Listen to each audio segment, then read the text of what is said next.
Hello Internet, this is the first of what I hope is a couple of videos on my first attempt ever to put together a DIY guitar kit. Hopefully you can hear me over the noisy toad dogs who stops walking immediately, obviously.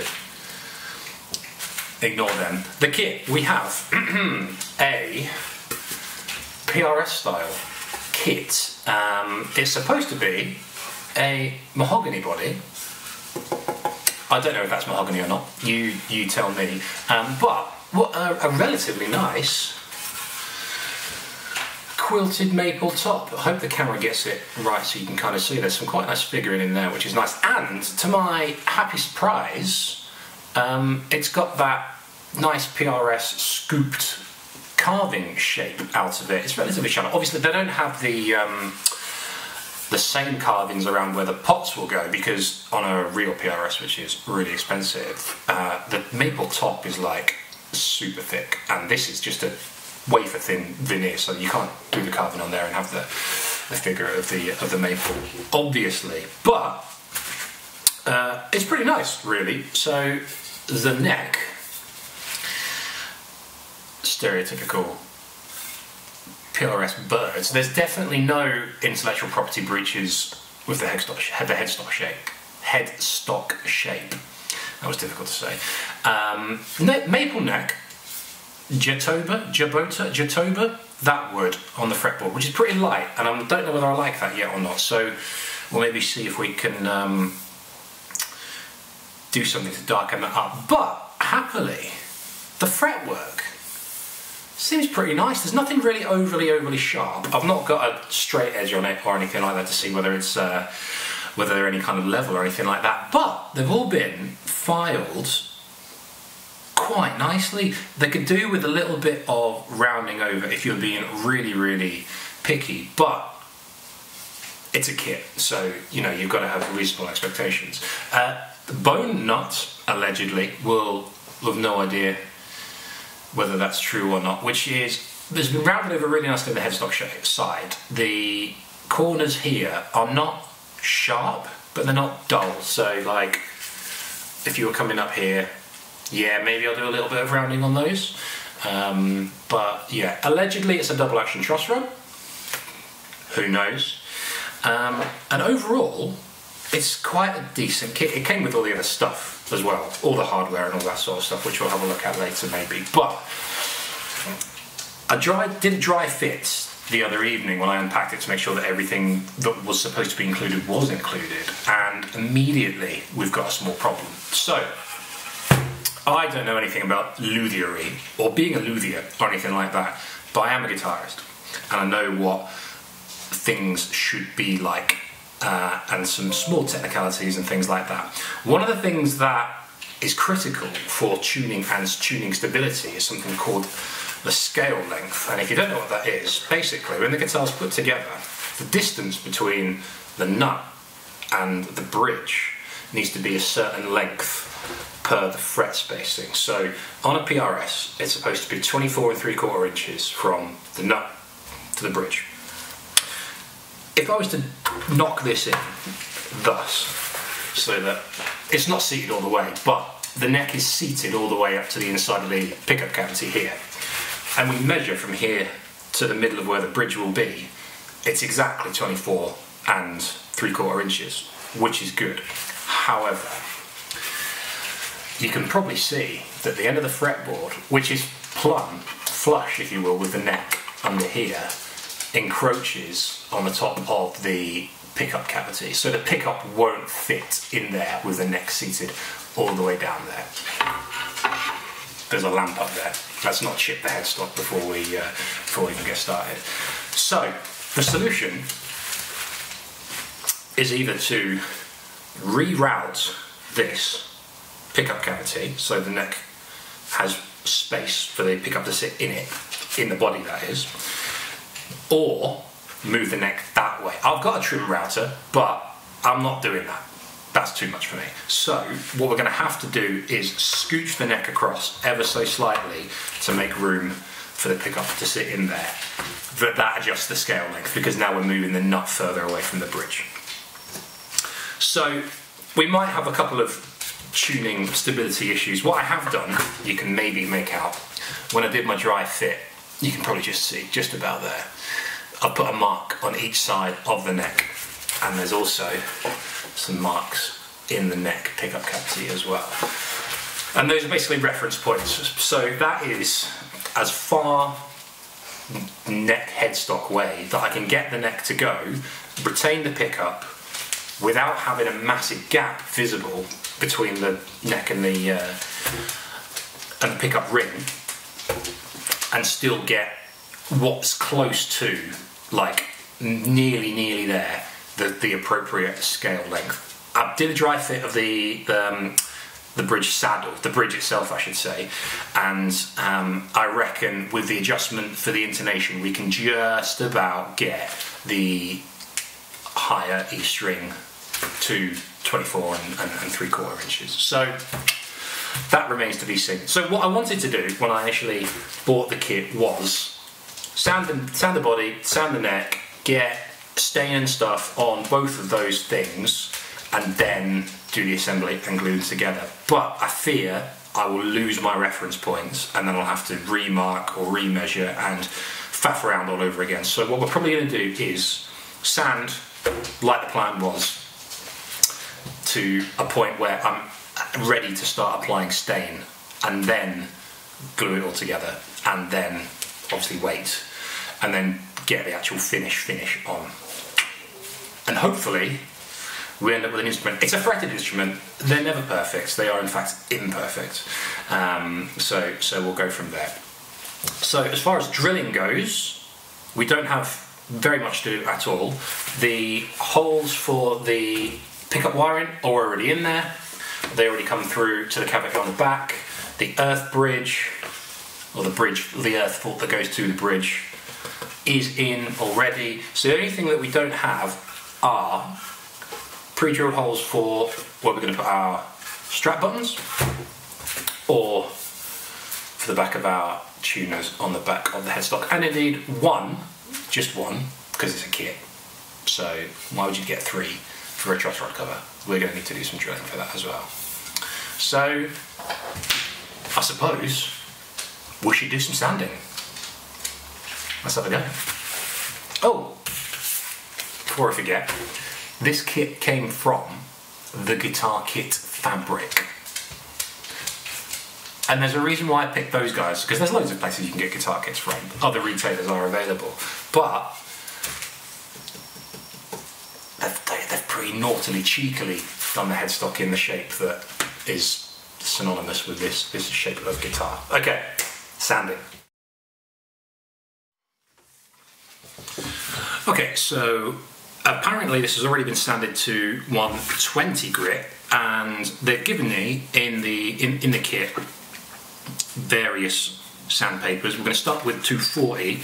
I'm a bit apprehensive about going over the top because it is super duper thin, but I'm going over it by hand. I don't have any tools, as in like an orbital sander, so it's going to be purely by hand, the entire thing, start to finish. Maybe we should just suck it up and give it a go, shall we? Let's see.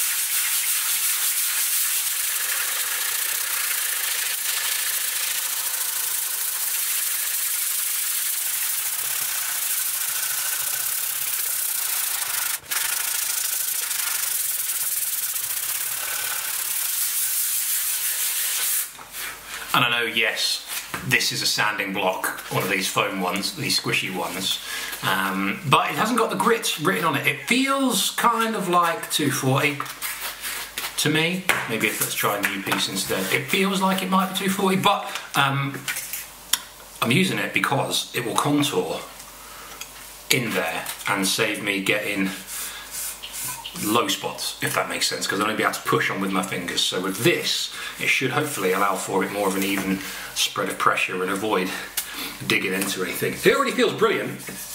There's a couple of standing marks and things from when someone's gone over it with the 120 from when it was made, but we'll get them out, I'm sure.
Right, so I have very little experience in woodworking.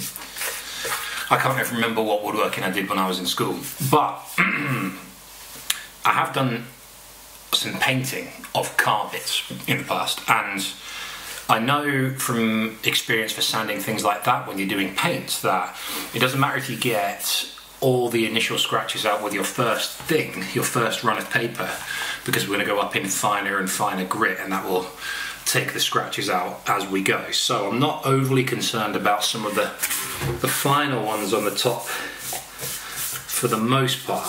There's one here that I want to go, and then there are a couple on this side of the body that I want to go as well. So on we go, I guess.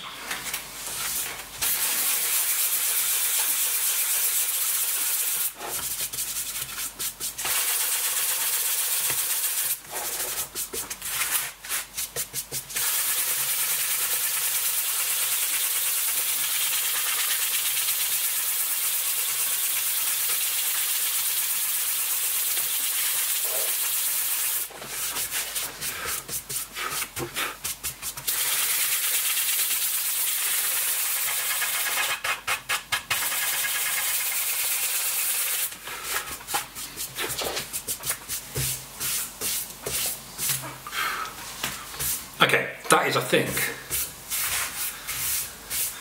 okay for a bit. We'll give it a hoover off shortly. Let's go to the back. I could just leave this, but it's going to have, it's not going to be a completely solid colour on the back, so I do want to get it a little smoother and see what kind of shine we might be able to get a little bit later on down the road. More sanding!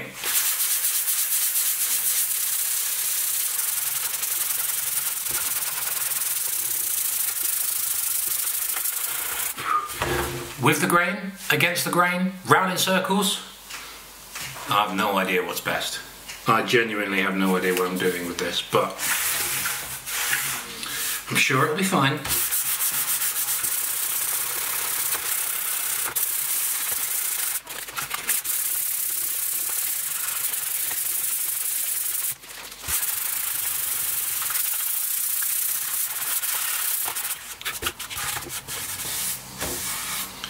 So I can't see heaps of a visual change yet. It probably looks exactly the same to you. But the good old sense of touch tells me that it is significantly smoother already.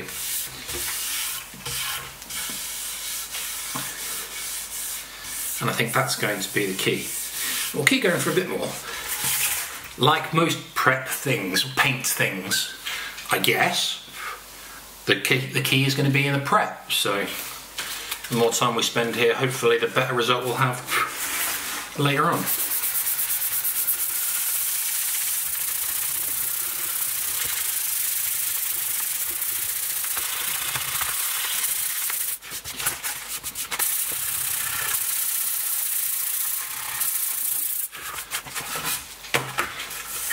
Yeah, if you could feel the difference now between the back and the sides, that's a significant improvement. It's a really, really noticeable difference actually. It's really good. Okay, to the sides we go.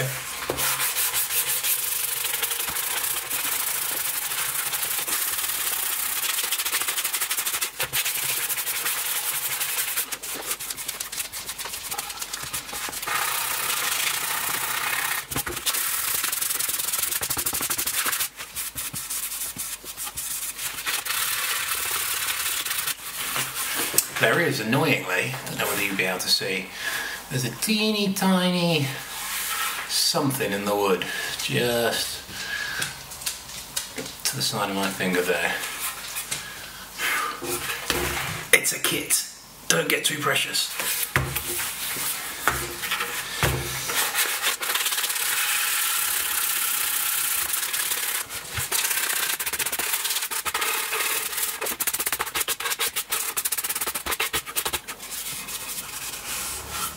Oh yeah, I'm just feeling my horns, and the difference is, yeah, it's really good, really good. And this is only with 240, and we're going to go up to some 400 in a bit, so yeah, exciting.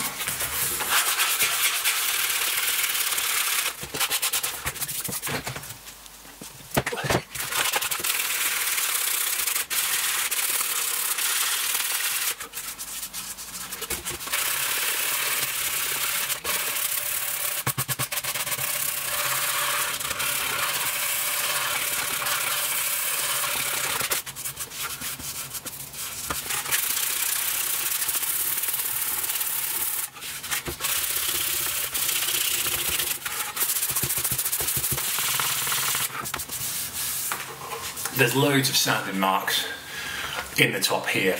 I guess if it's been gone over with like an air tool or something in a factory somewhere, the edge of the disc would have been maybe applying a bit more pressure in there, so there's quite a few marks in there which we'll have to spend some time on, but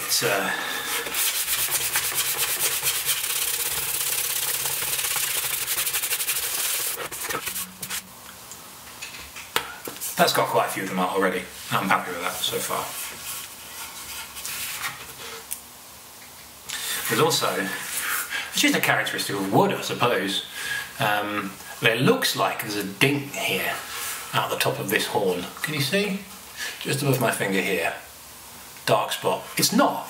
It's just a knot in the wood, I think.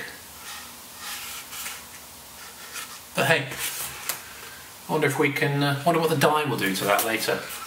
We will see. Anyway, more sanding.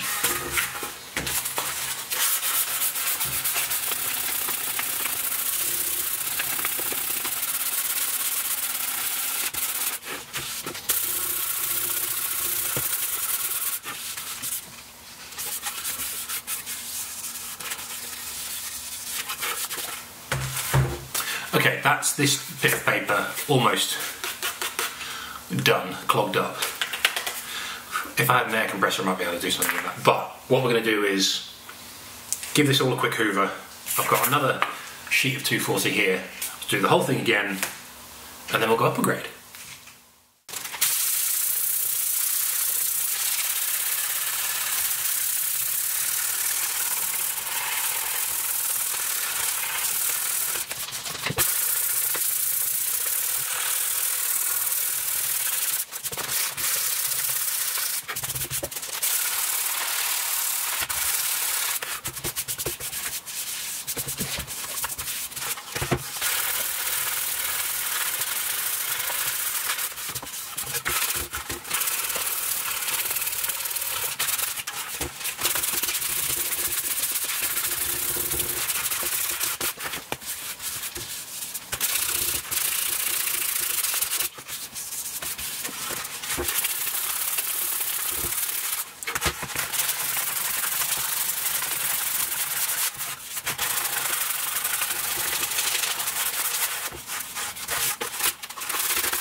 Get up there. Whew. I'm getting warm doing this. Maybe it's time for...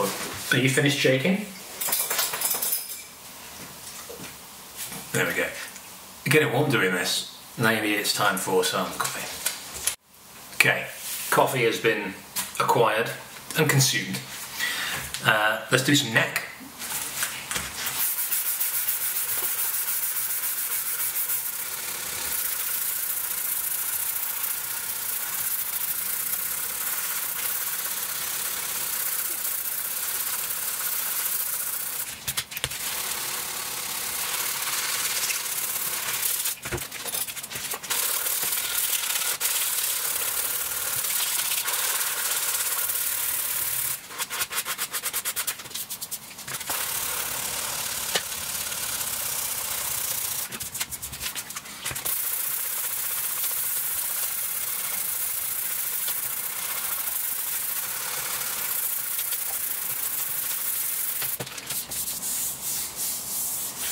Oh, that's already 1,000 times better.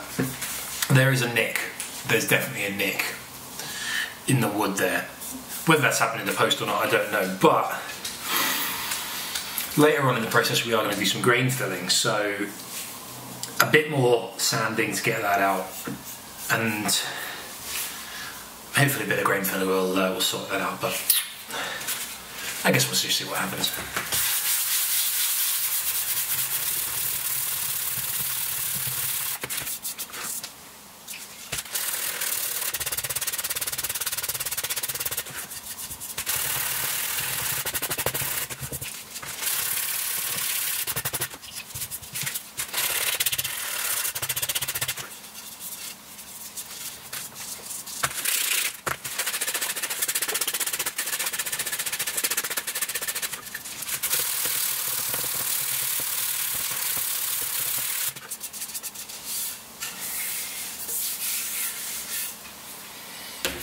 Okay, so that is 240 grits on both. Let's go to some 400 grit, see if we can get it extra smooth.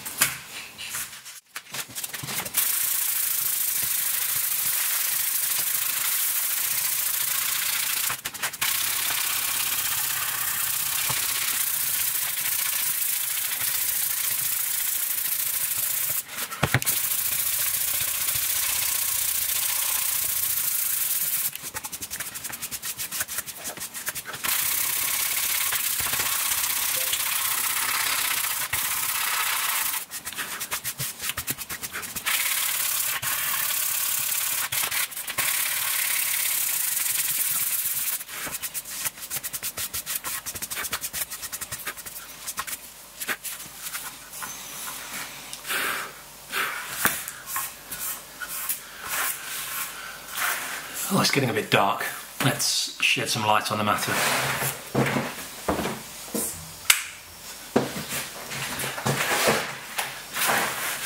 There we go.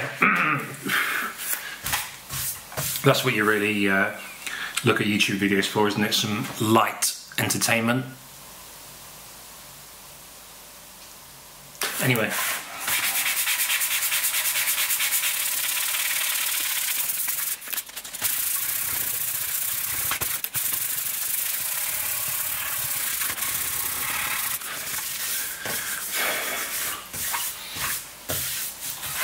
That's feeling really nice now, really nice and smooth.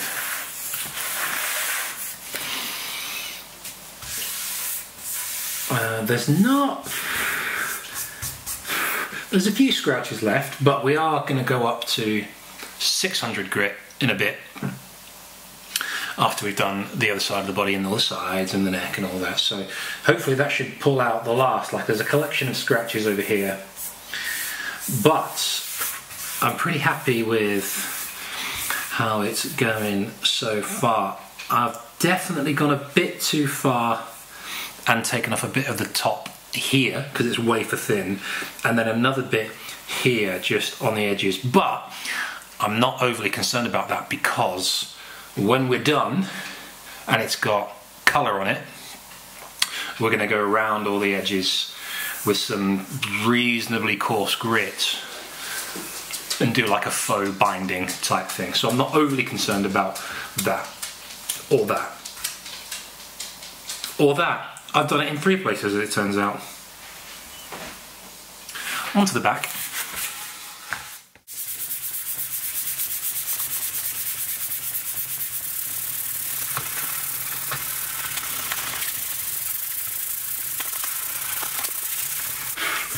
We're really putting Sony's stabilisation to the test here, aren't we? Moving the whole camera around a bit whilst we're sanding it.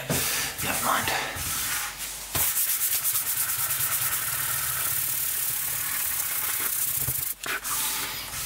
If you've gotten motion sickness, or the shakiness of me sanding and wobbling the camera has ruined the video for you, then you can write to Sony at Who Cares and ask them to improve their stabilisation even further, I suppose.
Okay, that's pretty clogged.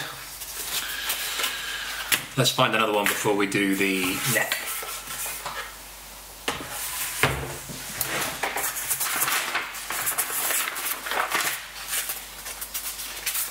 $400.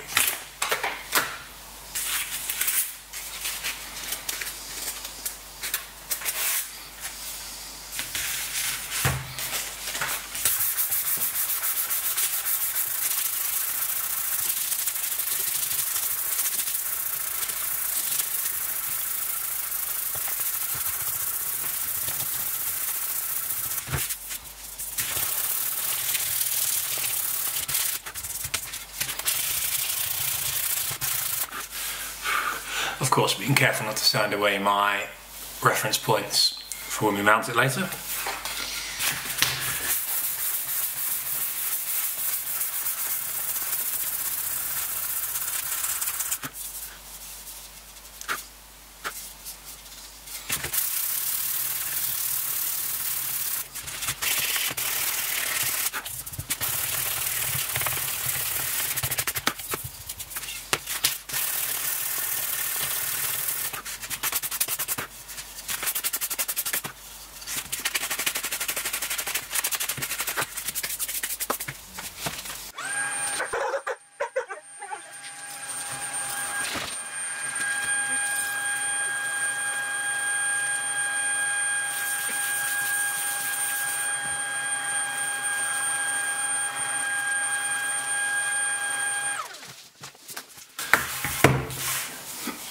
Excellent Shark vacuum cleaner. Other brands of vacuum are available, of course.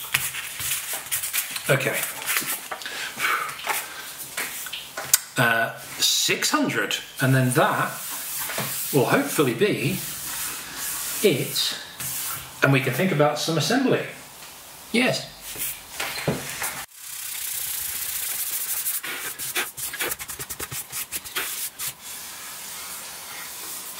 Okay, pretty happy with this because all those sanding marks that I mentioned earlier have indeed come out, which is really nice. And if anything, the figuring of this maple, I hesitate to call it a top because it's not a top, is it? It's a veneer. But the nice looking bit is looking even nicer. It's not exactly PRS book matched, but it's, you know, it's not bad. It's really not bad. Okay, onwards. Okay, so we have one body and one neck sanded from 240, 400, and 600, I should say, all the way through to 600. I didn't film the last bit of 600 because everyone knows what sanding looks like. But we're at a point now where I think we can start thinking about another little hoover and hopefully sticking some together. Or do I want to grain fill first? Am I going to grain fill the neck? Should I grain fill the neck? I don't know. I have no idea what I'm doing. So let me make more coffee and ponder, and then we'll come back with a decision. So, coffee has been acquired. I'm thinking about it. I'm going to put the neck on now, and then we'll do some grain filling later. I'll be able to move it all around a bit better with the neck, I suppose, won't I? So we've got some Type Bond, a paintbrush, and an old toothbrush and some hot water for any cleanup that might be required. I've seen people, professionals, on the internet that use big old metal clampy boys. Oh, I don't have any big old metal clampy boys, but we have got some of B&Q's finest of these things, and I reckon 2 of these, kind of like that, should hopefully get flat force down. I can angle them in around the neck. I've just had a quick play and I think it will work quite nicely. So this is it. This is the moment where it could all go horrifically wrong, isn't it? Because if this goes tits up, then the whole thing is scrap, I suppose. But does it want me to wet the glue first? Clean and dry. No, we're okay. Clean and dry. We can do that.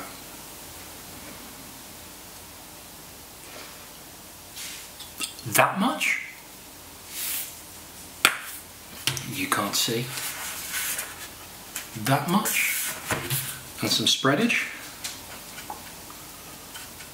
We're going to get some squeeze out there, aren't we? That's for sure, but that's okay. You can't see what's going on here. Oh, there you go.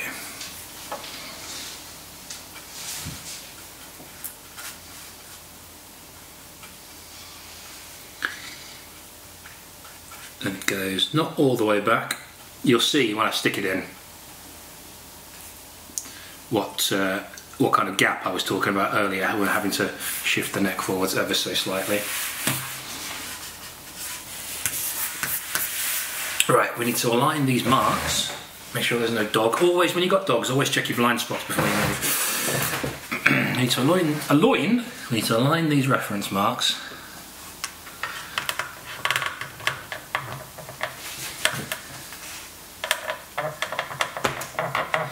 And then I should have some wiggle time, I think.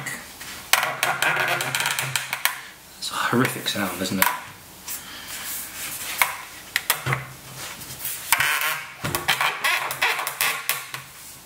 Ah, it needs to come back quite a lot there.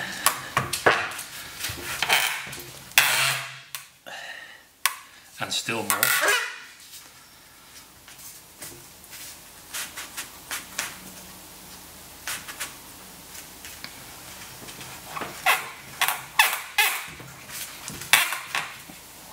Oh my goodness, this is proving to be trickier than I thought it would be with the reference marks.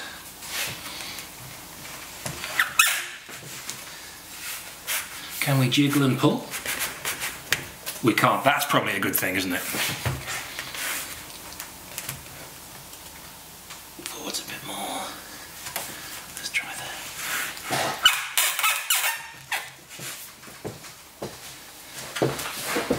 That's more like it.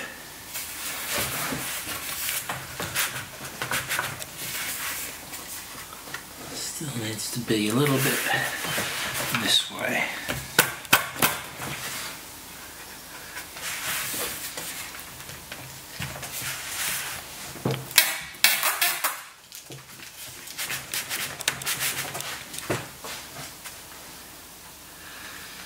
See, what I know is I need to get the neck flush with the pocket there as well, and that's what's proving to be tricky.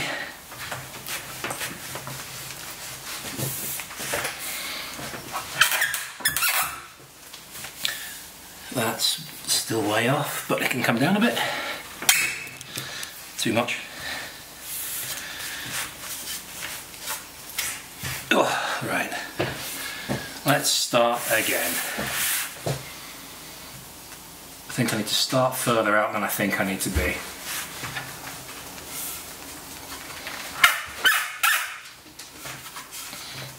And Atlas is very interested, aren't you, mate?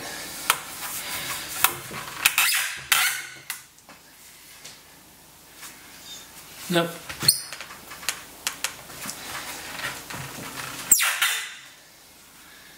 That's more like it. No, it's not.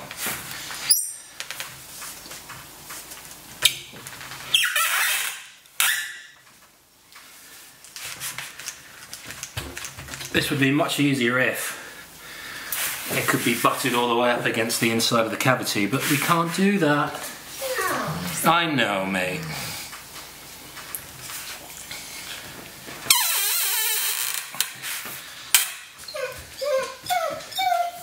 See now, I know, it's concerning, isn't it? Now it's a bit too far out. Wiggle, wiggle. There we are.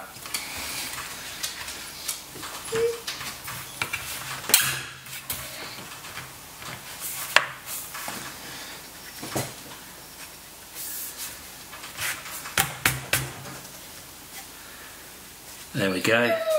That's what we want.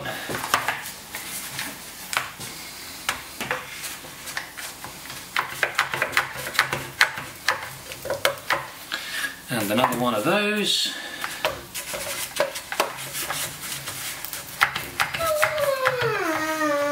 What's the matter? This is the stressful part of the build, you are right. Okay.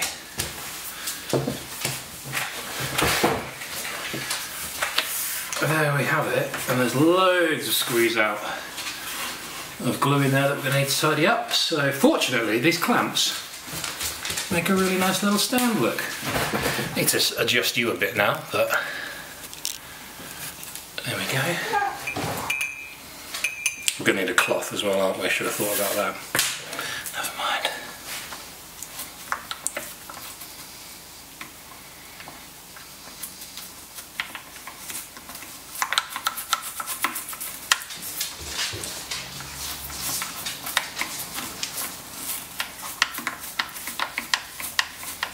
Let's just grab a quick cloth.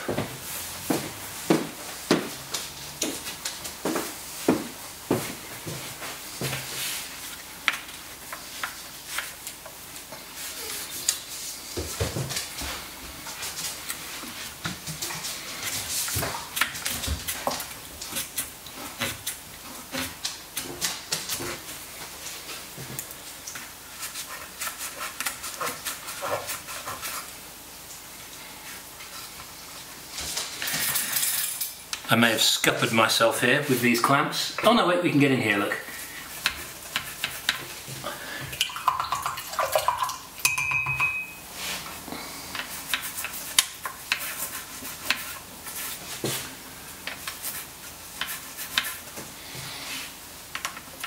I don't mind a little bit of a glue line.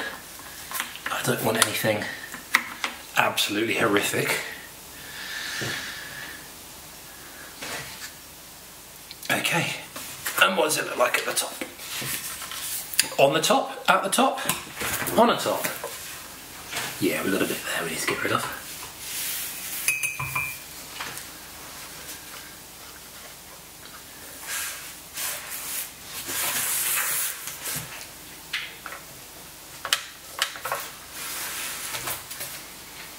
And that side is fine. Cool. Oh, there's a little bit more back there. How am I going to get to that? Ooh, I've got an idea. Ooh.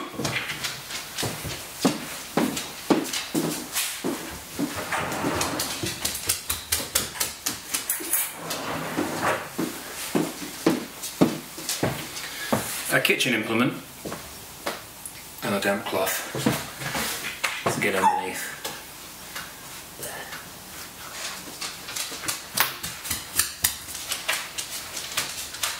Lovely. Yeah, it's worked a treat. Fantastic. Maybe I probably shouldn't pick it up by the bit that's been glued in, really, should we? There we are. And now, I suppose all we have to do is wait. 24 hours?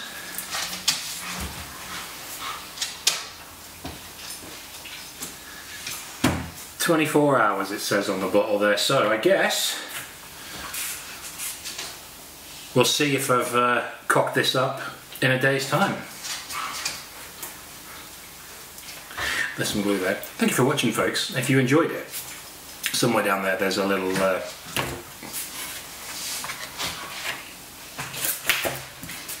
if you enjoyed it, somewhere down there there's a little subscribe button. That'd be useful if you could click that for us, please. I'd really appreciate it. And see you in the next one for some finishing, not some finishing, some stain, I guess. And you can see what colour I picked for it.